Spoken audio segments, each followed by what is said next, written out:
Hello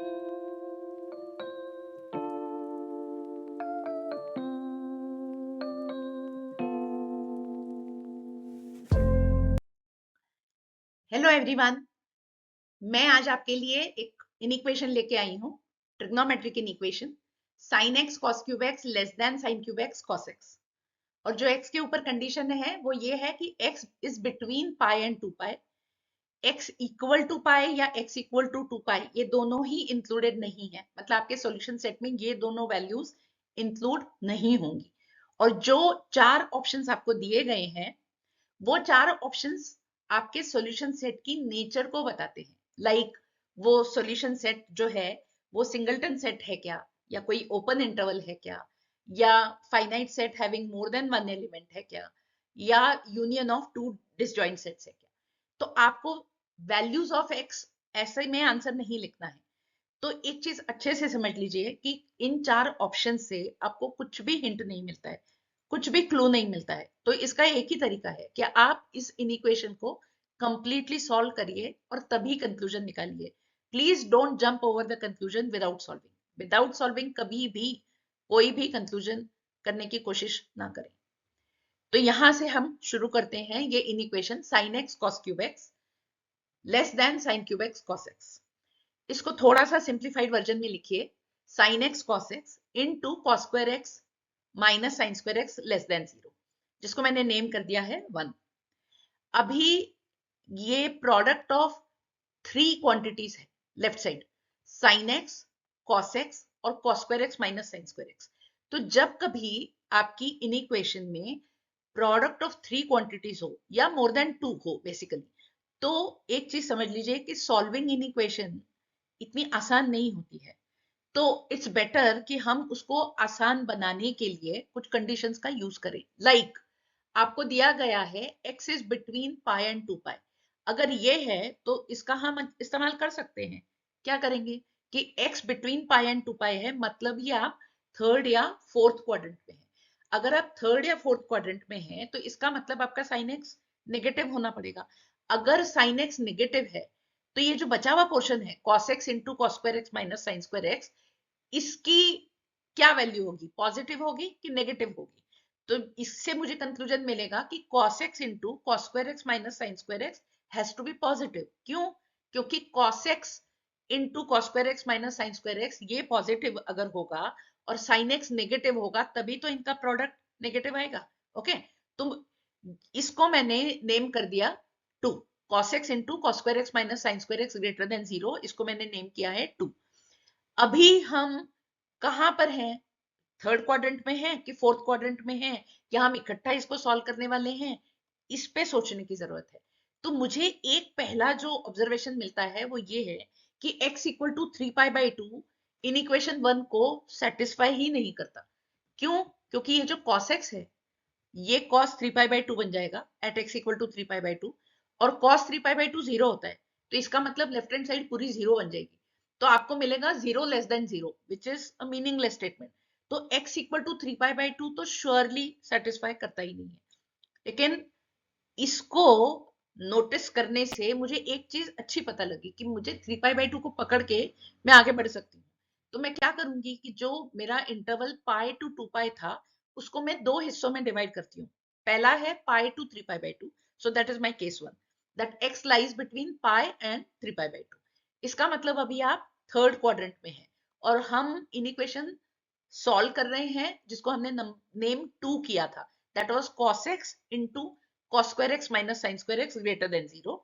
और हम third quadrant में होने से cos x नेगेटिव है, ये हमें पता है। तो cos x अगर नेगेटिव है ये वाला पार्ट, और एंटायर प्रोडक्ट अगर पॉजिटिव है, तो ये बचे हुए हिस्से को cos square x minus sine square x को भी तो नेगेटिव होना पड़ेगा।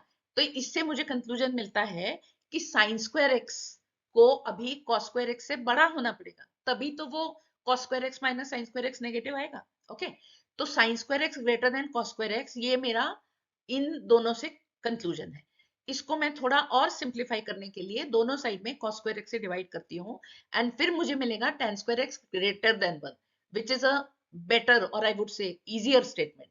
ओके, अभी tan square x greater than 1 जो है ये x square greater than a square form का है, और इसका सॉल्यूशन आपको लिखना आता है। जिन्होंने इन इक्वेशंस अच्छे से सॉल्व की हुई हैं उनको पता है कि हम x square greater than a square को कैसे सॉल्व करते हैं।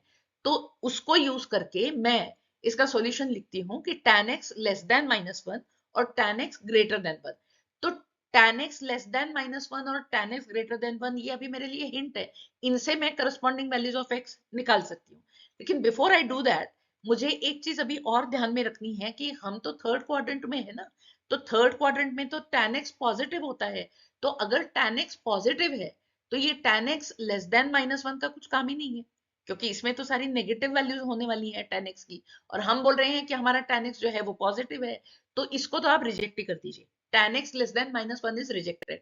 So we are just left with one smaller inequation now, tan x greater than 1. Okay. अभी tan x greater than 1 को फर्दर सिंप्लीफाई करने के लिए, ये सॉल्व करने के लिए मैं अभी थोड़ा सा ग्राफ का यूज करती हूँ। अभी हम हैं पाई टू 3π/2 रीजन में, that is third quadrant, and at 5π/4 tan x की वैल्यू एग्जैक्टली इक्वल टू 1 होने वाली है, और आप ढूंढ रहे हैं tan x ग्रेटर देन 1। तो tan x ग्रेटर देन 1 तो इस रीजन में होगा ना जहां ग्राफ ऊपर जा रहा है। ओके, तो जिस ग्राफ में आप देख रहे हो कि वो ऊपर जा रहा है उसके नीचे x की क्या वैल्यूज हैं? x की वैल्यूज हैं 5π/4 टू 3π/2। तो यहां से मुझे कंक्लूजन मिलता है कि x बिलोंग्स टू 5π/4 3π/2। ओके, तो ये मुझे इंटरवल मिल गया है थर्ड क्वाड्रेंट में, और मैंने उसको नेम कर दिया 3। तो थर्ड क्वाड्रेंट में तो मैंने सॉल्व कर लिया, अभी ऐसा हिस्सा ही कुछ अभी हम फोर्थ क्वाड्रेंट में भी करेंगे। तो मेरा केस 2 होगा x इज बिटवीन 3π/2 एंड 2π। अभी आप फोर्थ क्वाड्रेंट की बात कर रहे हैं, और जो आप इन इक्वेशन सॉल्व करने चले हैं वो है cos x into cos square x minus sine square x greater then 0, जिसको हमने नेम किया था 2। अभी फोर्थ क्वाड्रेंट में देखिए cos x जो होता है वो पॉजिटिव है।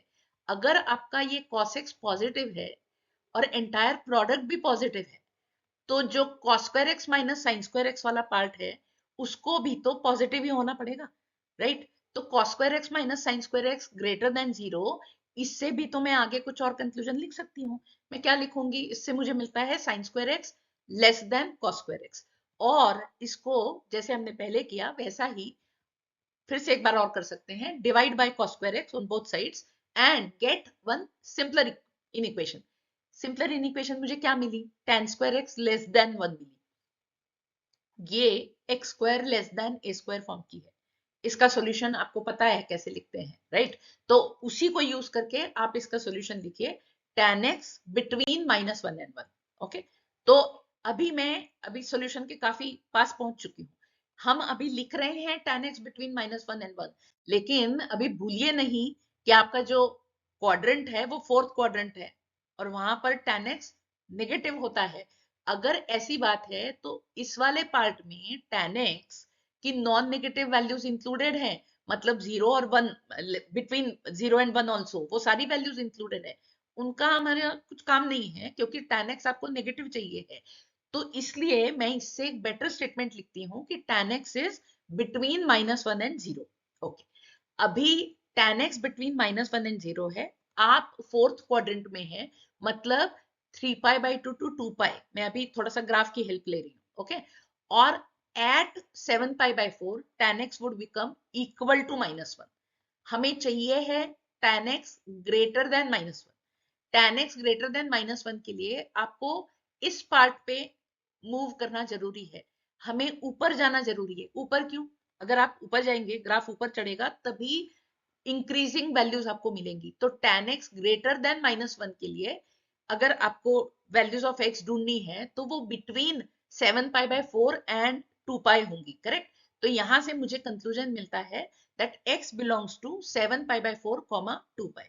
तो मैंने एक और इंटरवल निकाल लिया which is part of fourth quadrant. अभी इसको मैंने नेम किया 5। तो अभी मैंने इन इक्वेशन को थर्ड क्वाड्रेंट में भी सॉल्व करके देखा, फोर्थ क्वाड्रेंट में भी सॉल्व करके देखा, और अभी मुझे इनको इकट्ठा लिखना है। ओके, सो मुझे 3 एंड 5 में जो वैल्यूज मिली, जो मैंने स्टोर करके रखी हैं, अभी उनको जोड़ के लिखना है, इकट्ठा करके लिखना है। तो उसके लिए मुझे यूनियन का यूज करना पड़ेगा। तो I will say x belongs to 5 pi by 4 comma 3 pi by 2 union 7 pi by 4 comma 2 pi. तो यहां से मुझे क्लियरली दिखाई दे रहा है कि जो सोल्यूशन सेट है वो यूनियन ऑफ टू इंटरवल्स है, और वो दोनों इंटरवल में कुछ भी कॉमन नहीं है, तो वो दोनों इंटरवल डिसजॉइंट सेट्स हैं। So my correct answer is D.